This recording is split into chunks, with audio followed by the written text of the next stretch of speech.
And it starts with 2 cups of unbleached flour. And to that I want to add 1/2 cup of sugar. And all I want to do is mix that up a little bit in my sifter with about 3/4 of a teaspoon of baking powder. So just want to sift that into a bowl.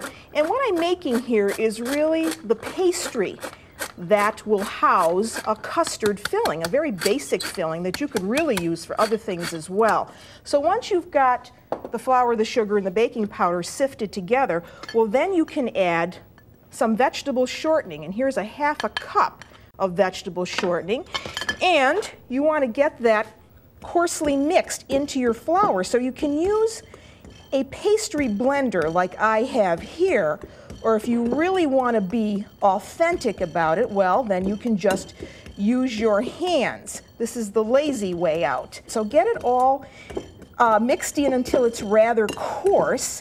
And then to bind this all together, you want to have about 1/4 cup of milk and a little bit of egg. So here's my milk, about 1/4 cup. A little bit of vanilla flavoring goes in. I'd say, about a tablespoon. I like vanilla, so put in as much as you want. And now an egg. And I don't know if I'm going to use this entire egg. You want to use 1 large egg, so I'll put 1/2 of it in at the moment and see what I have left here. And then mix this up.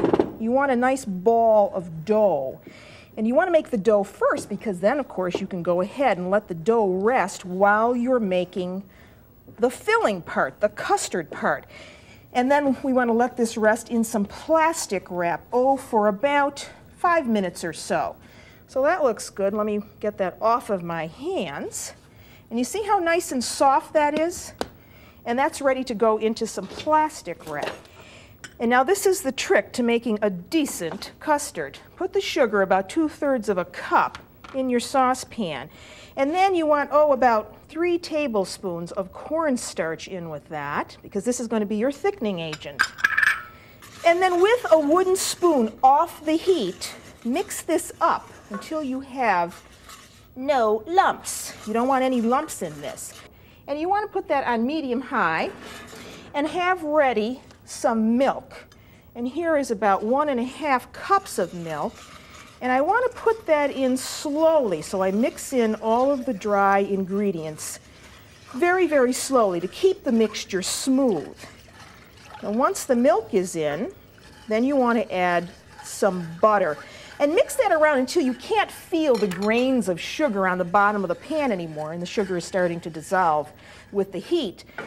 Then 1.5 tablespoons of butter go in this, and you want to let that melt. And now this is going to take, this part here, about maybe 6 minutes for this to thicken. It's going to be like that. Now that is a thick enough pudding to put into our pastry, but we still have to do one other thing here.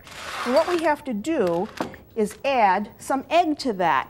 And now with this, I want a flavoring, and I'm going to be using almond extract because I like almond. But if you don't like almond, well, you could use vanilla, you could use orange peel, grated orange peel, lemon peel, whatever. So now this goes back in to our pan. You see how nice and yellow that is now? Because a white custard in this pastry just wouldn't look right. So that's that. And now I want to bring that back over to the stove, you see. Turn that on and just get that mixed in. I just want to keep that on low heat and mix it all well until it's well blended. Just like so. This is only going to take you, maybe about 20 or 30 seconds to do. You see? Just like that. And you see how nice and smooth that stayed. And I'll bring out my cooled one.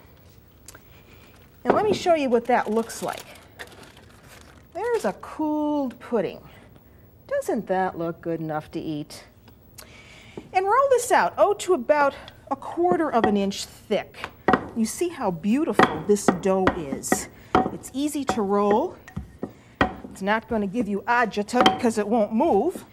You can use anything to cut this out. Here's an old jar top from, I think that's a bottle of mouthwash. I'm not sure. But anyway, you put this into the form, you see. You don't even have to grease the form. Just make sure that you pinch the dough into the form just like that. Look at that, how easy that is. See? You want to take some of that filling, not too much. You don't want to overload these. And put it right into the custard cup just like that. And then I'll do the miniature one. There. See, if you overfill them, then they're really going to fall over the top. You see? Then just pinch down with your hands like that. Look at that. It just comes right off. Get that little piece off there. Is give this a little bit of egg wash, you see? Right over the top, because that's going to give you a nice browned finish when you're done. And now, when you cook those, you want to have your oven on to 425 degrees. You're going to cook those for about 10 or 15 minutes. And when they come out, they will look something like that.